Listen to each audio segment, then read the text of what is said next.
So what is B-roll? I knew you were going to ask that question. B-roll is really about how you tell stories in video. The importance of storytelling can never be over-exaggerated.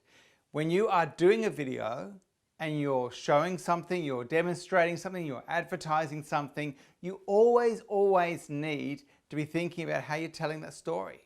How are you illustrating that? And B-roll is footage that you can use in your editing process to demonstrate what you're talking about. This is an example of clients creating B-roll for themselves. So one of the best tools that we use for creating B-roll is one of these. This is what you call a gimbal. Looks like a little tricky device, and a lot of people have bought these, and I've talked to a lot of people where they've got them, but they've never taken them out of the box. So this is a review about a particular gimbal that we use and love, and it's by a brand, a Chinese brand called Gimbal.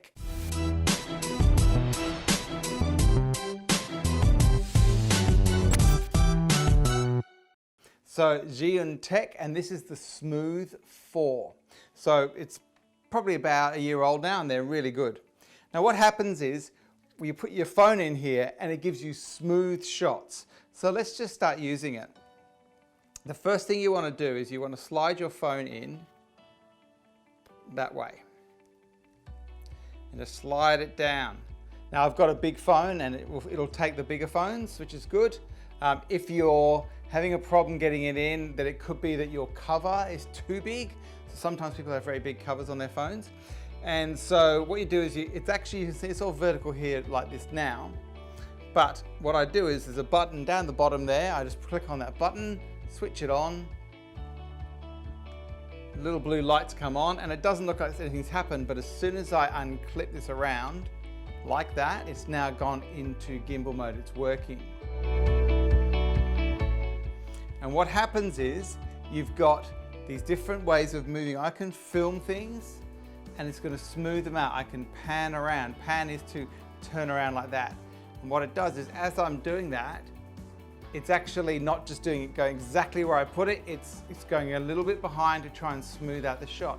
You can walk along as well and it will take out some of the bounce. It won't do the full amount, depends on how you walk. If you walk like this, it'll be pretty bad.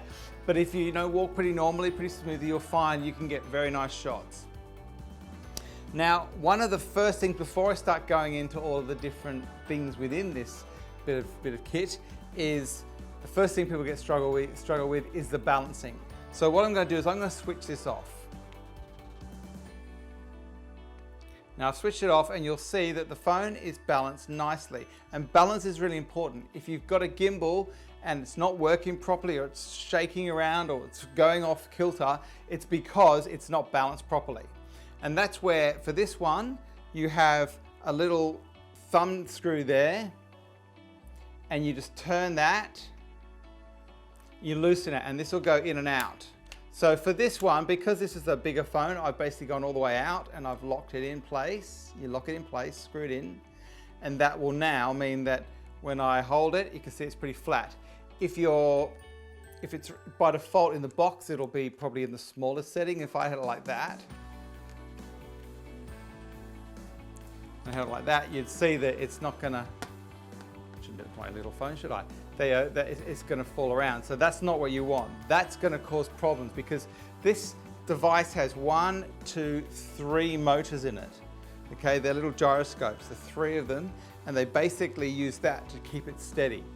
So let's just quickly change this back to where it is and you balance it out. So do that for your phone. If you've got a smaller phone, different phones are all different sizes, so you have to just play around with that to get it right. But you can see when I hold it like that, it doesn't have to be 100% flat, it's pretty flat. That's your first thing. That's a good thing. Now when I switch it on, actually I'll put it like that and I'll switch it on and we'll see what happens. And it's gone into place. See, it's just turned around and there it is straight away. So that's your first thing you want to do, get that right. You'll see also that you can use it in vertical mode. There's another thumb screw at the back there. So what I want to do is I want to just turn it around and just get it like that. You'll see this probably looks a bit khaki-handed at the moment. I'll put it in about the middle. And so now I'm in the lock mode, like that. And what I'm going to do is I can now, because it's switched on, I can turn it around and there it is. It'll now be in vertical mode. So you can film like that. Now, as a general rule, when we're doing videos, we are not filming in vertical mode. And this is the thing, we're not talking about using this. B-roll doesn't come into play when you're doing Facebook Lives or Instagram stories and things like that. It's for proper videos you're editing. And when you're editing videos, you'll be shooting them, as most of the time, certainly 99% of the time, in horizontal mode, like that. So you want to have them in that way. So that's what you want to be shooting with. But if you do want to play around with this, you're welcome to do this. And you can just move around and do things with it, as you can see. Now, these buttons only work when you have Bluetooth connection to the phone. And that's where the Giontech application comes in. Okay, you need to use that for this phone to get the full benefit of it. If you use your normal phone, like your normal camera, it will definitely film. You can do that. You can have some Bluetooth connection, but I just click on the screen if I'm going to do a quick bit of filming. But when I want to do proper things and actually use all these different features and control everything with my hand, just my right hand, then I will be using the Giontech app. And that Giontech app is called ZY Play. Now, one of the first things you'll see and the first thing you want to change is this little button here. There's a button here, right here at the top, just above the start stop button. And it says PF or L, two options. PF means pan follow and L means lock. Pan follow means that when I'm moving around, which is the top one, that's what I use in default. That's the one where I turn it and it will follow around, so it's panning around. If I put it on lock, what happens is as I turn, it's actually trying to lock in on you. So as I'm, say, moving over here, it's trying to lock in on the person in front of me. Now that can be good if you're walking down a path or something like that. So it's trying to track along the path, keep it that way. Otherwise in the pan follow, you might be panning around, moving and going a bit AWOL. So that's the first one you want to know about. There's a bunch of buttons on the front here. If you look on the front here, there's a little thumb dial. And there's also this really cool thing here, which basically lets you do things like pull focus and also lets you do zooming in and out, depending on what settings you choose on the phone. Now, one of the other things you'll notice is on the back here, there is a button again. And what it does is I can hold it down. If I hold down the bottom, I can then tilt the phone, tilt the whole gimbal, I should say, and it locks that in. Now, see how it's tilting with me? Now, when I unclick it and I move back, it stays on that plane. So if I turn around there, you can see it's on its side. But if I click on it again, I can go up and it'll tilt up. So maybe I want to have a shot that is higher up. And you lock it around like that, move it around. So it's a tilt one. It's very handy when you're moving around that you can just quickly grab things and move it. So you're filming and you want to follow something down, and maybe you want to follow it up again. Maybe you're watching something in the sky, then it'll be following that way and it'll stay there if you want to keep it that way as you move towards something. So that's a very handy one. Now, when you do that, you'll find at times it'll get out of whack and you might want to go back to normal, just your normal plane. Then just double click on the same button at the bottom of it and there it goes, it tilts. I'll do that again. There it is, double click. And you can see it's just moved straight back into the flat line. That's the normal vision going forward, which is really good. Now above it is, if you hold it in the top of the button, it's one big button, then what it is, it's go mode. And the idea of that is if you're moving fast, it should react to wherever you're going and try and track what you're doing more and actually keep smoothness, but also be able to follow the scenes. Because you'll notice that when I'm moving around now, it's sort of slowing it down to make a smoother look. But if you're, say, on a bike or something like that, then you want to go around or you want to go up some stairs, you can run up your stairs and it'll move, it'll track, you can move it around, you've got more maneuverability. So that's go mode. Good thing to play with. Now, it goes without saying that the best way to get to know how this works and do it is to get it out of the box and use it. Play with it. It's a toy, it's fun, and it gets you really good footage. Now, you can see all the way through this, there's lots of cool footage that we do and we have our clients doing, and they use it in their videos all the time, and certainly in our training we use it a lot. So I've talked about a few of the features in this, But let's do a quick fire run through all the different things to think about.